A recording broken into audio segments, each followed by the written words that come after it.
दोस्तों, अगर आप भी अपनी लाइफ में कुछ नया सीखने की चाह रखते हैं तो इस चैनल को अभी सब्सक्राइब कर लें।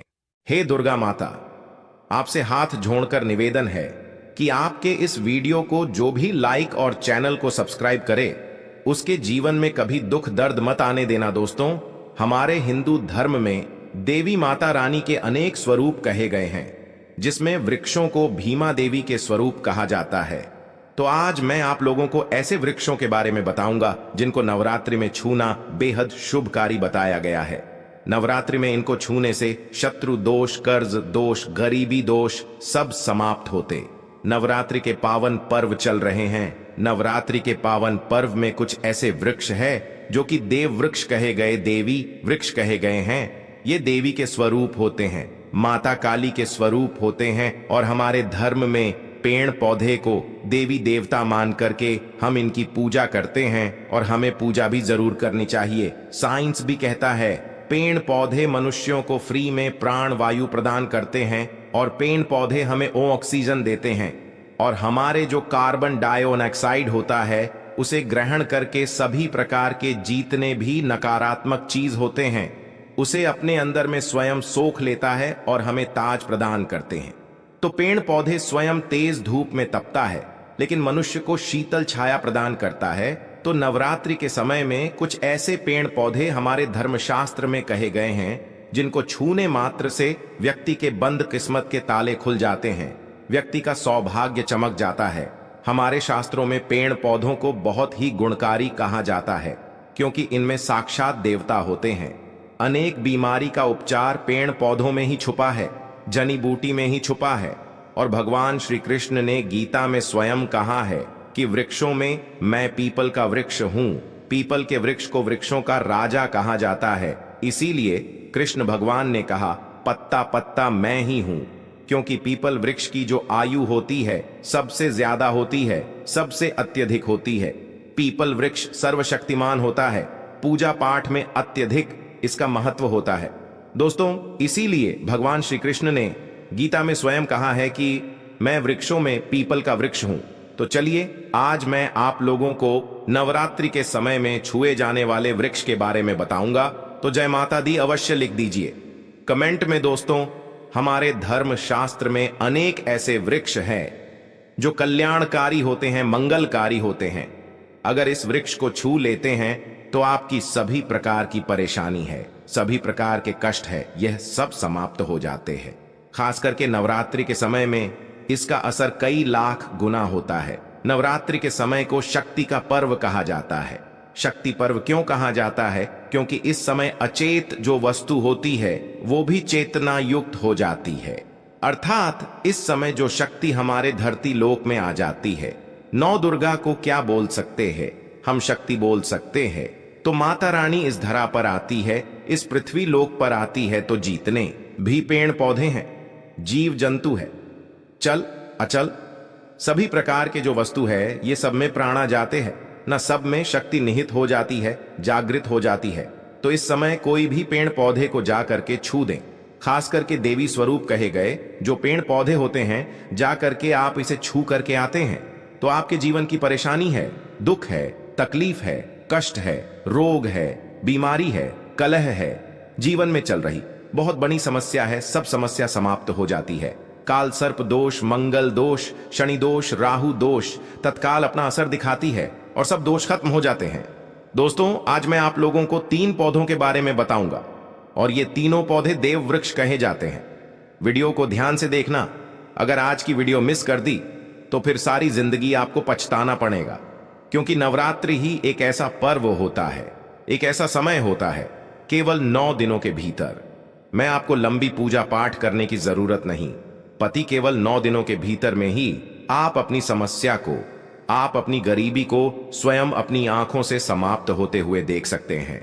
मैं जिस वृक्ष के बारे में बता रहा हूं, यह सारे वृक्ष आपको अपने घरों के आसपास में बहुत ही आसानी से मिल जाएंगे। दोस्तों, वीडियो में आगे बढ़ने से पहले, जानकारी बताने से पहले, अभी तक कमेंट बॉक्स में जय माता दी नहीं लिखे हैं तो जय माता दी जरूर लिखना। जब आप हमारे कमेंट बॉक्स में जय माता दी लिखते हैं तो हमें काफी हर्ष होता है, काफी उल्लास होता है। आप हमारी वीडियो को लाइक करते हैं तो हमारा मनोबल बढ़ता है और आप सभी लोगों के लिए इस प्रकार ज्ञान भरी जो अच्छी अच्छी जानकारी होती है आप सभी लोगों के लिए ले करके आते हैं। तो मेरे जो उपाय होते हैं आप लोगों को मैं सरल से सरल आसान उपाय बताता हूं, जो भी हमारे गुरुदेव ने हमें सिखाया है। जो उपाय बहुत ही सरल होते हैं, बहुत ही आसान होते हैं और यह राम बाण की तरह काम करते हैं। जिस प्रकार प्रभु राम के जो बाण होते हैं छुंग होते हैं, उसी प्रकार मेरे वीडियो में बताए गए जो उपाय होते हैं अचूक होते हैं, कभी भी प्रभावहीन नहीं होते हैं। तो वीडियो को ध्यान से देखना। कौन से ऐसे 3 वृक्ष हैं जिसे हमें छू करके नवरात्रि के समय में जरूर आना चाहिए। एक खास बात सभी दर्शकों को बताना चाहूंगा, नवरात्रि के समय में जितना ज्यादा हो सके देव वृक्ष की पूजा जरूर करना। दोस्तों, देव वृक्ष में कई प्रकार के वृक्ष होते हैं। चलिए मैं आप लोगों को बताना चाहूंगा कौन से वृक्ष को छूने से हमारी गरीबी मिटती है। पहला जो वृक्ष है बेल का वृक्ष, जो बेल का वृक्ष है, यह वृक्ष माता पार्वती के पसीने से उत्पन्न हुआ है। स्कंद पुराण के अनुसार जो माता पार्वती हैं यह देवी स्वरूप कही गई हैं, अर्थात ये नव दुर्गा के स्वरूप कही गई है। तो स्कंद पुराण की कथा में कहा गया है जो बेल का वृक्ष है माता पार्वती के पसीने से उत्पन्न हुआ है। इसकी डाली में पार्वती, जड़ में ब्रह्म, तने में विष्णु एवं समस्त जो हिस्से हैं उसमें भगवान शंकर जी बसते हैं। संध्या काल में शिव मंदिर के समीप या नौ दुर्गा मंदिर के समीप जो बेल के वृक्ष हैं, इसके नीचे में घी का दीपक जलाने से व्यक्ति धनवान, गुणवान एवं पराक्रमी बनता है। व्यक्ति के सभी प्रकार के मनोरथ की पूर्ति होती है। हमारे धर्मशास्त्र यह भी कहते हैं नवरात्रि के समय में अगर कोई भी व्यक्ति, जी हां, नवरात्रि के समय में अगर कोई भी व्यक्ति बेल के वृक्ष को माता नौ दुर्गा का ध्यान करते हुए 7 बार छू करके आ जाते हैं, तो ऐसे व्यक्ति की तत्काल अगर उपवास व्रत रखा है, ध्यान से सुनिएगा, जो लोग उपवास व्रत रखे हैं ऐसे व्यक्ति की थकान, सुस्ती तत्काल चली जाती है। ध्यान से सुनिए, जो व्यक्ति उपवास रखे हैं, व्रत रखे हैं, ऐसे व्यक्ति को नवरात्रि के समय में जितना ज्यादा हो सके संध्या काल में बेल के वृक्ष को जरूर छूना चाहिए। केवल आप ज्यादा नहीं छू सकते तो 7 बार छू करके जरूर आ जाना और बेल वृक्ष के नीचे में घी का दीपक जरूर जला देना। दोस्तों, घी का दीपक जलाते हैं तो इसके क्या फायदे मिलते हैं ये भी इस वीडियो में बताऊंगा। मैं सारी जानकारी इस वीडियो में विस्तार से बता रहा हूं, इसलिए आज की वीडियो थोड़ी बड़ी बन सकती है। हो सकता है 15 मिनट की वीडियो बन जाए, लेकिन अपना पूरा समय जरूर देना, क्योंकि जब हम उपवास व्रत रखते हैं तो हमारे शरीर में काफी थकान आ जाती है, हमारे शरीर में ऊर्जा की कमी होने लगती है। हालांकि हमें अध्यात्म ऊर्जा प्राप्त होती है, लेकिन हमारे शरीर में ऊर्जा की कमी होने लगती है। भोजन न करने के कारण हमारे शरीर में ऊर्जा की कमी होती है और इस ऊर्जा को बरकरार रखने के लिए, इस ऊर्जा को प्राप्त करने के लिए हमें बेल वृक्ष को छूना चाहिए। दोस्तों, अनेक संत महात्माओं ने बेल वृक्ष के पत्ते को खाकर के तपस्या की है एवं कई प्रकार की सिद्धियां हासिल की हैं।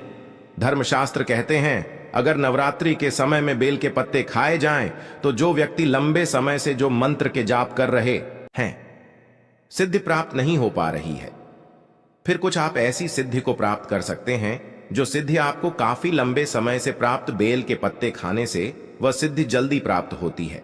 इसके नीचे घी का दीपक जलाने से हमें सिद्धि की प्राप्ति होती है। सिद्धि का मतलब होता है कार्य में सफलता। तो जो लंबे समय से आपके कार्य नहीं हो पा रहे हैं, उस कार्य में नवरात्रि के समय में जितने भी दिन हो सके आप जो है, जब भी आपको समय मिले तो शाम के समय में घी का दीपक जरूर जला देना। और अगर कोई भी व्यक्ति नवरात्रि के समय में, ध्यान से सुनिए, अगर कोई भी व्यक्ति नवरात्रि के समय में अगर बेल वृक्ष की जड़ में दूध चढ़ाते हैं, वो सभी प्रकार के व्याधि दूर होती है। अगर सिंदूर युक्त गंगा जल चढ़ाते हैं तो व्यक्ति की गरीबी मिटती है। अगर तेल चढ़ाते हैं बेल वृक्ष के जड़ में तो सौभाग्य की प्राप्ति होती है। और अगर बेल के तीनों पत्तों में, दोस्तों ध्यान से सुनिए, त्रिदेवी कही गई है, जैसे कि महाकाली, महालक्ष्मी, महासरस्वती। तो अगर बेल के जो 3 पत्ते हैं महालक्ष्मी, महाकाली, महासरस्वती के स्वरूप कहे गए हैं, तो बेल के अगर तीनों पत्तों में ओम, दूसरे पत्ते में हरिओम को सिंदूर से लिख करके चढ़ाना होता है, सिंदूर से लिख करके चढ़ाया जाए तो तत्काल उसी समय मनोकामना की पूर्ति होती है, कार्य में सफलता मिलती है। कोई लंबे समय से आपकी मनोकामना हो, आप चाहते हैं वह मनोकामना पूर्ण हो जाए, तो यह उपाय अवश्य करिएगा दोस्तों। इसकी जड़ में ध्यान से सुनिए। नवरात्रि के समय में इसकी जड़ में अगर तांबे की कोई भी रिंग होती है, जिसे हम एक प्रकार के तांबे की जो धातु है ये मंगल से जुड़ी हुई होती है, तो अगर नवरात्रि के समय में इसकी जड़ में तांबे की जो रिंग होती है, अंगूठी होती है, अगर आप 4 अंगुल खंड करके दबा करके आ जाते हैं, नवरात्रि भर इसे दबे रहने देना है। इसके बाद अगर आप पहन लेते हैं तो वह जागृत हो जाती है, क्योंकि जो बेल के वृक्ष हैं स्वयं जागृत कहे गए हैं और नवरात्रि के समय में इसकी जो आवरा होती है, इसकी जो ऊर्जा होती है अत्यधिक बढ़ जाती है। फिर अगर आप इस प्रकार की अंगूठी को पहनते हैं तो कभी भी आपको रक्त संबंधी समस्या नहीं आती, क्षणिका दोष नहीं सताता, राहु की पीड़ा नहीं सताती और नौ दुर्गा की कृपा से सदैव आप सुरक्षित रहते हैं। ऐसे व्यक्ति की कभी भी अकाल मृत्यु नहीं होती। दोस्तों, मैं दूसरे पौधे के बारे में जो बता रहा हूं वह पौधा भी जान लीजिए। मैं जो दूसरे पौधे के बारे में बता रहा हूं यह शमी का वृक्ष है। शमी के वृक्ष को जगदम्बा के स्वरूप कहा गया है। जो शमी के वृक्ष हैं यह स्वयं जगदम्बा के स्वरूप है। इस पर स्वयं मां जगदम्बा स्वयं साक्षात विराजमान रहती है और कोई भी व्यक्ति अगर संध्या काल में नवरात्रि के समय में इसके नीचे में धूप दीप जलाता है, धुआं दिखाता है, तो उनकी सभी प्रकार की परेशानी दूर होती है। धर्मशास्त्र कहते हैं अगर कोई भी व्यक्ति नवरात्रि के पूरे समय में हो सके, अगर आप एक दिन भी करना चाहते हैं तो आप ये उपाय एक दिन भी कर सकते हैं, पंचमी या सप्तमी के दिन कर सकते हैं। तो हमारे धर्मशास्त्र में कहा गया है अगर नवरात्रि के समय में लाल चूनी अगर कोई भी व्यक्ति मनोकामना बोलते हुए शमी के वृक्ष में बांधे तो वह मनोकामना की पूर्ति होती है। लाल चूनी अगर कोई भी महिला जाकर के बांधती हैं तो उन्हें सौभाग्य की प्राप्ति होती है, उसके पति की कभी भी अकाल मृत्यु नहीं होती। इसकी जड़ में सिंदूर डालने से व्यक्ति को आरोग्य की प्राप्ति होती है। जो लोग लंबे समय से बीमार पड़े हैं, ऐसे व्यक्ति के जो घर में रहने वाले सदस्य हैं, तो वह लोग जो बीमार पड़े हैं उनके शरीर से 7 बार सिंदूर को उतारा करके शमी की जड़ में डाल सकते हैं, तो उनके रोग जल्दी ठीक हो जाएंगे।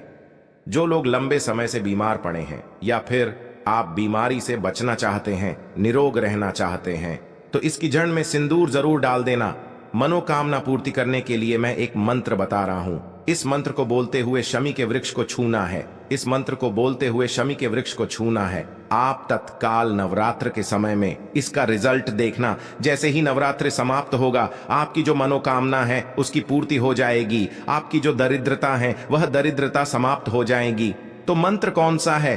तो आपको बोलना है मम्मन और थे पूरे मम दरिद्र नाश। ये मंत्र आपको बोलना है। ये मंत्र बोलते शमी के वृक्ष को छूना है। सभी प्रकार के आपके मनोरथ की पूर्ति होगी। आपकी जो दरिद्रता है, दरिद्रता समाप्त हो जाएगी, 2 मंत्र हो जाएंगी।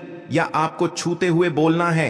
आप चाहते हो तो नवरात्रि के समय में मौली धागे भी शमी के वृक्ष पर बांध सकते हो। अधिकतर लोग मौली धागे बांधते हैं। मौली धागे बांधने से माता रानी आपसे बन जाती है। दोस्तों, कहने का मतलब है कि माता रानी आजीवन आपका साथ देती है, आपके हर कदम में मार्गदर्शन करती है। इसकी जड़ की मिट्टी ला करके ध्यान से सुनिए। नवरात्रि के समय में अगर आप जो है 9 दुर्गा के उपवास नहीं कर पा रहे हैं, व्रत नहीं कर पा रहे हैं किसी कारणवश, तो केवल इसकी जड़ की मिट्टी ला करके नवरात्रि के समय में स्नान करने से व्यक्ति का भाग्य उदय हो जाता है, व्यक्ति का भाग्य चमक जाता है।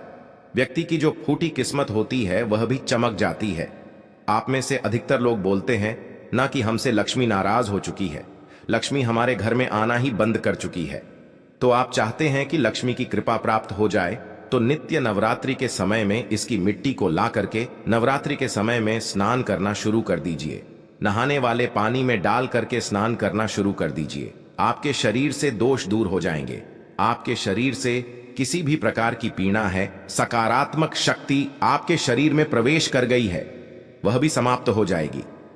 दोस्तों, तीसरे क्रम में मैं जिस वृक्ष के बारे में बता रहा हूं, मित्रों, इस वृक्ष को देव वृक्ष भी कहा जाता है। जो तीसरा वृक्ष है वह है पारिजात का वृक्ष। पारिजात का वृक्ष समुद्र मंथन से उत्पन्न हुआ था और यह देवराज इंद्र के नंदन वन में स्थापित किया गया था। पारिजात वृक्ष भगवान कृष्ण ने मानव जन कल्याण के लिए धरती लोक पर लाए थे। जो पारिजात का वृक्ष है इसे भी लक्ष्मी का स्वरूप कहा गया है, क्योंकि माता लक्ष्मी भी समुद्र से उत्पन्न हुई है और पारिजात के वृक्ष भी समुद्र से उत्पन्न हुआ, इस नाते ये माता लक्ष्मी की बहन कही जाती है। तो ऐसा माना जाता है कि कोई भी मनुष्य उनके शरीर में कितनी भी ज्यादा थकान हो, कितनी भी पीड़ा हो, जैसे कि नवरात्रि के अगर आप व्रत रख रहे हैं, व्रत के दौरान अगर आपके शरीर में थकान है, पीड़ा है, तो पारिजात के वृक्ष को शाम के समय में छू करके जरूर आ जाना। आप चाहते हो तो नवरात्रि के किसी भी टाइम में आपको टाइम मिले उस समय में जा करके इसके वृक्ष को छू सकते हैं। इसके वृक्ष को छूते ही तत्काल शरीर से पीड़ा है, जो थकान है, सुस्ती है, कमजोरी है, वह समाप्त हो जाती है। इस वृक्ष के नीचे में अगर नवरात्रि के समय में घी का दीपक जलाया जाए, चुटकी भर सिंदूर अगर इसकी जड़ में डाला जाए तो सभी प्रकार की मनोकामना की पूर्ति होती है। लेकिन आपको प्रार्थना जरूर करनी है कि हे पारिजात वृक्ष, आप देवी स्वरूप कहे जाती हैं, आप हमारी सभी प्रकार की पीड़ा को दूर करे।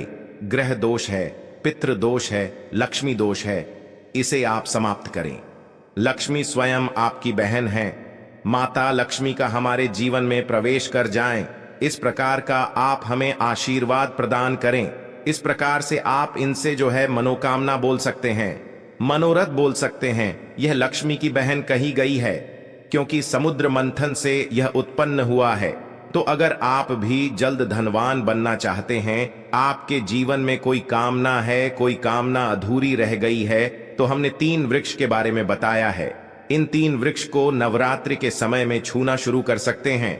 और अगर कोई व्यक्ति यह तीनों वृक्ष को छू लेते हैं, ध्यान से सुनिए, अगर तीनों वृक्ष को छू लेते हैं तो ऐसे व्यक्ति के कार्य सफल होने से, ऐसे व्यक्ति की मनोकामना पूर्ण होने से दुनिया की कोई भी शक्ति नहीं रोक पाएंगे।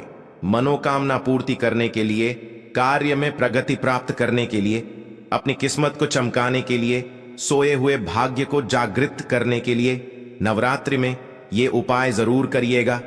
दोस्तों, यह उपाय सोने पर सुहागा होगा या आपकी जिंदगी को संवार देंगे, आपकी जिंदगी में चल रही परेशानी को दूर कर देंगे।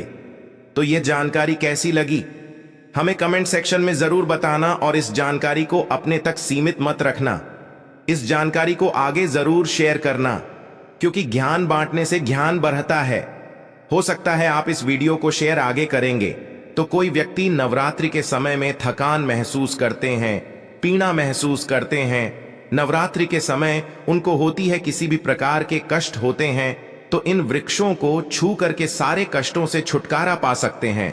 तो समाज कल्याण हेतु इस वीडियो को आगे जरूर शेयर करना। कमेंट बॉक्स में अभी तक जय माता दी नहीं लिखा है तो जय माता दी लिख दीजिए। आज की जानकारी यहीं पर समाप्त करता हूं। ओम नमः शिवाय। जय माता दी। हर हर गंगे। जय गुरुदेव। नमो गुरुदेव। भगवान की सदा ही जय हो।